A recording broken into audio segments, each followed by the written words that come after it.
Good morning. It's Chenier again, and I'm coming to you with some information today about investing and the thought of business ownership.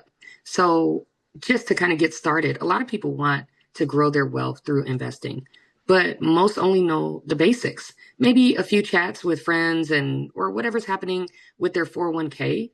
What many don't realize though is that one of the most powerful ways to build wealth is owning a business. The wealthy, well, they're all over it. Here are some of the primary ways people invest to build wealth. And maybe you're already doing some of this. So, do you have stocks? Well, growth potential there depends on the company, the industry, and how the market's doing.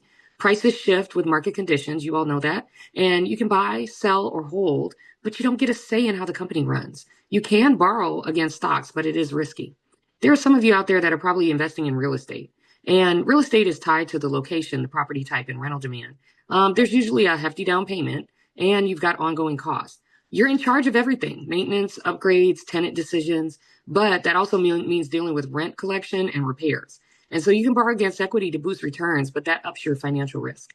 And then there's bonds, where growth potential is pretty limited unless you hold it for a really, really long time.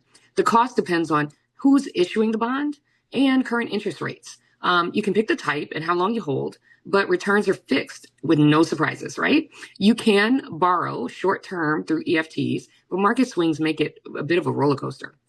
And then there's business ownership. Well, before jumping into franchising, it's really worth asking, why do people invest in businesses in the first place?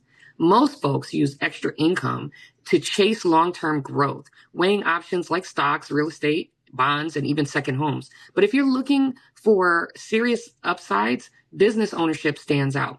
Here's how franchising stacks up. Let's talk about the growth potential. A franchise's success depends on the brand, the product, and how solid the business model is. Many brands have been tested across markets and have systems that help owners spot financial shifts early. So some are even recession resistant.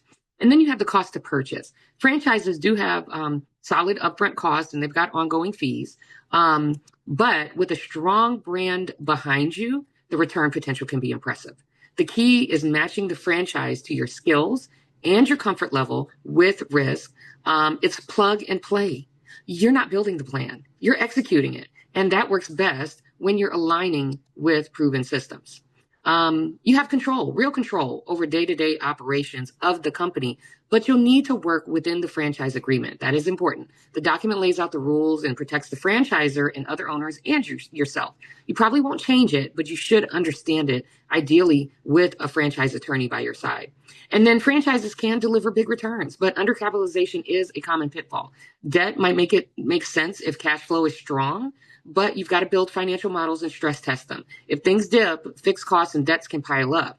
Lenders want to see that you've thought through this whole plan and have a plan to manage risk.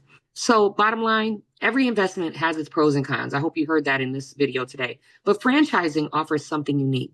It's a favorite among wealthy investors for a reason. And the earlier you get in, the more time you give compounding and tax deferred growth to work in your favor. Thanks again for listening. I'll see you next week.